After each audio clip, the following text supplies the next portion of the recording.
All right, we're live. All right. Nitin, thanks, man. My pleasure. Great to see you. Nice to see you, too. Good afternoon or good morning. Who knows what time it is. My name is Alex Vidal, president of Related ISG International Realty and host of the show you are watching today. Inquiring minds want to know. The gentleman to my right is Nitin Motwani, principal of Miami WorldCenter, which is if I understand correctly, is the second largest mixed urban development project in the country. That's right? correct, yep. Awesome. We're going to talk a lot about Miami and Fort Lauderdale today. Before we get started, if you like what Nitin has to say today, like the video, press the like button, press the love button, press the share button. Let everybody hear what's happening in Miami, what's happening in Fort Lauderdale. And today's episode, as always, is brought to you by Related ISG International Realty.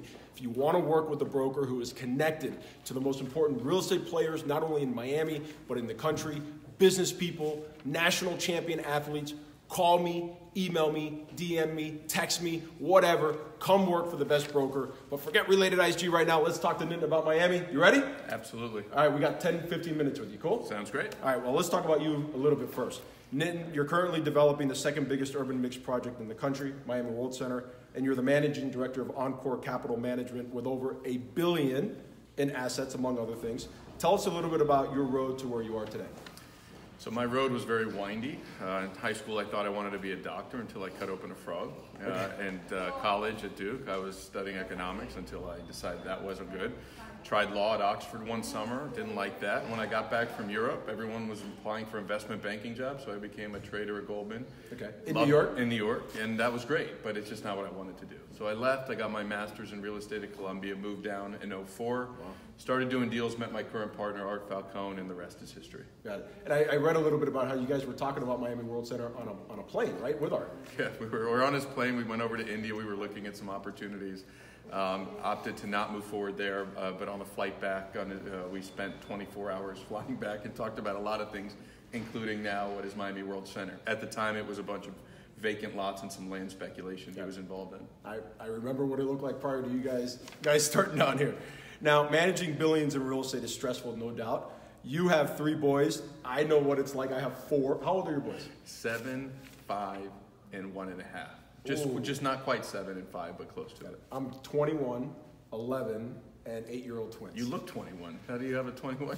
I had them at 19 years old, Okay, and I was very fortunate. Getting into real estate was a total fluke. I was offered a job to work for Mike Pappas, who's the owner of Kai's Real Estate, and it was a job that I was able to get on my own versus a job that my mom was able to line up for me at the Miami Herald.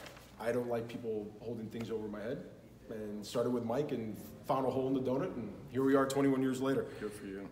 So we know, obviously, I know that probably having the 3 boys is more stressful than managing the billions of dollars in real estate. What systems or habits do you have in place to handle the pressure of that responsibility? Well, it's a couple things. Fortunately, I have a great wife and 3 amazing boys. And so in the mornings, I try almost every day to walk them to school. So I get that time with them in the morning, which is always great. And then I'll try to get home in time to put them to sleep. So we get invited to a lot of events in our industry, and there's lots to do, but it's always competing with my ability to hang out with the boys. And then on the weekends, it's all about them. We do all types of sports, events.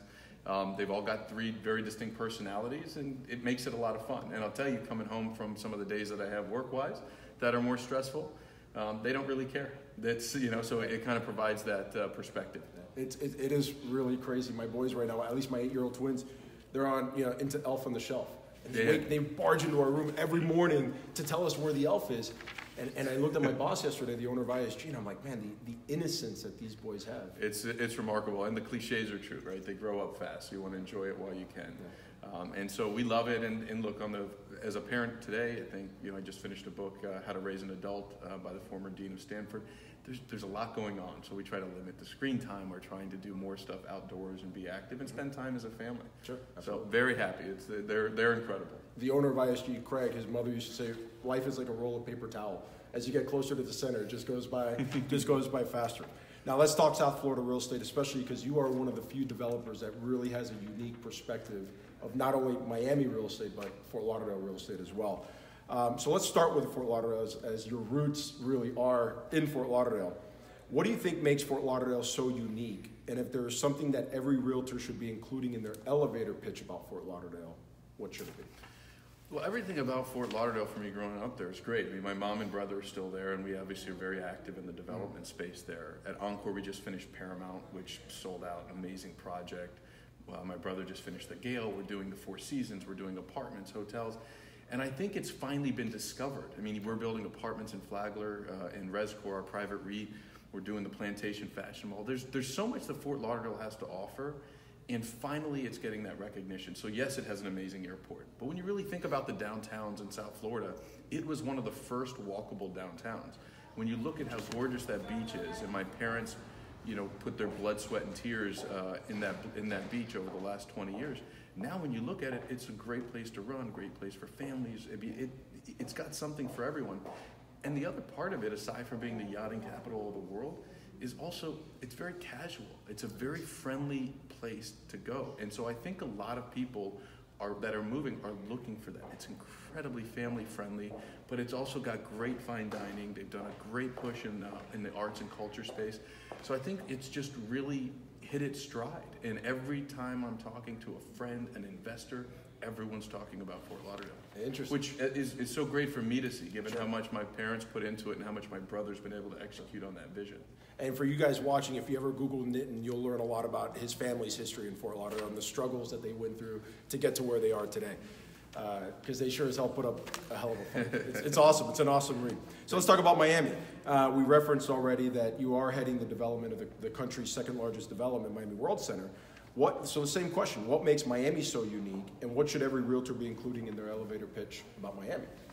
Well, I think Miami is the city of the future. I mean, when you look at the population, you look at things happening. So where else have you seen this level of development where Virgin Trains just opens up a $3 billion train station, coupled with the Frost Museum of Science that surpasses all expectation. The Perez Art Museum continues to set itself on the global stage.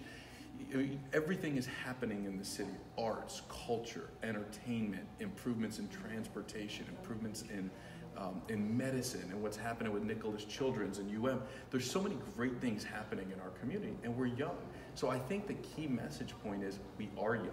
We've got a long road ahead of us. So I have lightning round questions, which okay. He doesn't know what the questions are. He chose to forego knowing what the questions are and go straight into it.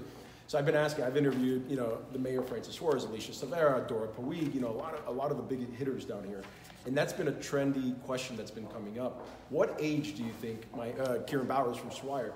What age do you think Miami is right now? So look at the facts. We're 120 years old. Okay. Look at New York. It's 360 years old. So if you took it at the age of a person, let's say that person lived to be 90 and had that great fortune, Miami's 30. We are young. We're old enough and mature enough where we're attracting companies and businesses and people from all over the world. Got it. But we're young enough where the best is yet to come. And so for me, the reason I didn't stay in New York and opted to move down here was because I felt I could have a greater impact, both professionally and personally, but also on the community. Got it. All right. So I'd say 30s. So no, but that's the common thread. Alicia Silvera said 30s. She talked about a woman in her 30s. Dora Puig said puberty. Mayor Francis Suarez said in his 20s. Like, that's that age. It's age. We're young. We're just percolating. It's awesome. Now, we're in an interesting real estate climate right now. Sure. And our viewers are primarily realtors, so this is why these questions are geared towards that, obviously, and you're in real estate. But we're in an interesting real estate climate right now. What advice or tips or information could you give the realtors that are watching this who are trying to sell pre-construction and, more importantly, under construction projects right now? Well, I think that there's a couple great things that have happened this cycle, right? There's been a lot more discipline by banks, by investors, and as a result, there's a lot less product. Sure. That's great, right? Half the number of products this cycle will be delivered, 11,000 versus 23,000 last cycle. But more importantly, I think that the buildings have become incredible, right? So you're thinking about great architecture, great design, great amenities, great location. And so I think buyers and realtors this cycle are so much more sophisticated because they're really getting to know who's behind the project and what is the project and what distinguishes it, right? The commodity business does not work in the condo space anymore. It's all about what makes you special. And so my advice is get to know those developers, get to know the projects, get to know the details. Well, we have buyers from 53 countries here at Paramount. What city in the world can say that, let alone building, but what city in the world can say that? And I think it speaks volumes to us. Right. But each of those countries each of the buyers from those countries came here for a different reason. Right. And so I think just really understanding those particular projects, because the market is, there's a select amount of buyers out there, and you want to advise them on the projects that are going to make you and your advisors look good, right? And so I think it's all about doing the research and the diligence. Okay. So, out of curiosity, this is not even on here. What are the top 3 countries that are buying in Paramount? So Brazil is obvious. Okay. What's not so obvious is China is number 2, and our team's done a great job spending a lot of energy over there. Okay. Recently, Peggy and One World opened an office in Shanghai, and we've seen great results there. Do you know I was just talking to her about it now. I actually hired Peggy as a brand new agent into the business 18 years ago. Wow. Crazy, huh? You got an eye for talent. Yeah. So China, or Brazil, China, and Venezuela. And Venezuela. Yeah. Interesting. Venezuela still. Well, they started strong. Oh, they started strong. Got it. Now, you talked about amenities, and this is not on here either, but I know that this is one of the most amenity-rich projects. How many square feet of amenities are there in Paramount? Well, the pool deck alone's over 4 acres, right? And that's the pool deck, tennis court, soccer field. We've got kids parks. It's the amenities inside, outside, on the roof. It's the design of the building, the private elevators. This building is special. I mean, we just finished Paramount Fort Lauderdale, which was a great success. Paramount Miami WorldCenter is building on that.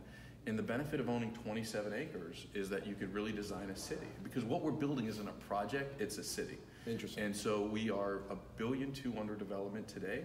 $1.5 billion will we'll start construction in the next 12 months. With another $1 billion after that. So it's a $4 billion build out with our first apartment building delivering this month. Wow, that is $4 billion. That's insane. I wonder what the number 2 project is in Miami. Oh, it's probably Brickell City Center. Sure, yeah, great project. It is a great project. Now let's go to lightning round. We already talked about what age Miami is. How do you think the rest of the world sees Miami? And you're a well-traveled guy. So. I try, and I also chair economic development for the DDA, so spend a lot of time talking to businesses. And I think everyone, the word is energy, right? The Magic City phrase really is magic because people come here and there's a different type of energy. Sure. A type of energy you get when you're bringing people from around the world to a location. And so I think when people are looking here, they see the energy and they see the opportunity. Got it. Energy is a very powerful thing. Which means a lot of different things to different people. It does, but the common denominator, it's interesting. When I talk to people that I end up interviewing as a result of this show, the number one thing they say is, I got to work around somebody or work with a company that motivates us, that pushes us, that has that drive, that energy, that's going to motivate me to go out there and fight the fight that we fight. That's exactly right. As realtors. There's, to give you an idea, there's 65,000 realtors in Dade and Broward County alone. So customers have a choice. So right. You want to work with somebody that's pushing and motivated. How do you think Miami compares to other world-class cities? Well, as I mentioned earlier, we're younger, right? New York's younger than most global cities, and we're 1/3 the age of New York. So I think it gives us the ability to really look and see what some of these other cities have done right and what they've done wrong, and try to learn from that. Right. And that goes through a whole variety of things. But I think the best thing we can do in Miami is collectively work to improve where we need to improve. Because what we don't want to do is get complacent and say, we're Miami, everyone's going to come here. That may be the case today, but we got to fight for that going forward. And keep it going. Keep it going. I mean, we've got to continue to invest in infrastructure, education, and economic development. The good thing is, based on these interviews that I've done, I hear you or Kieran from Swire or Mayor Francis Suarez, who I interviewed, it seems like the industry leaders are all on that same page of pushing that ball forward. That's exactly right. That's why it's so great to have Mayor Suarez at the helm. I mean, he believes it. He puts himself out there. He gives the time and energy to all different types of industries to help make Miami grow. Now, let's get a little personal here, and then 2 more questions, and then one last question. So 3 more total. All right. Something we'd be surprised to know about you. Good question. Well, I'd say that you alluded to it earlier. I think our family's had some great success here in Broward and Miami-Dade County because we really care about it. It's personally and professionally been very rewarding, but we came from very humble beginnings. And the fact that we went to some good schools and worked for some great companies and building some beautiful buildings didn't start out that way. And we started in a very difficult position. My parents acquired their first motel in Fort Lauderdale the week before spring break ended, which back then that was all that existed in Fort Lauderdale. So Fort Lickerdale at the time. Fort Lickerdale at the time. And we spent a lot of time and energy. They did, and my brother and I did, working and living in those motels. We never lived in a house. We lived in an apartment and worked the front desk at 9 years old. So that's what you had to do. So that would be probably the one thing. If you dig far enough back. Sure. Think about that. Front desk of a hotel at 9 years old, and now he's... Well, that was the promotion. It started off, cleaning the rooms and then as a busboy at the bar in the restaurant. And I'm sure that was fuel to want to never go back to that. It's funny, my brother and I both went to Wall Street for that reason. We said we'd never do real estate, never do South Florida. And obviously we're both here doing our thing in a very different business. We got into the development business, whereas our parents were in the motel business.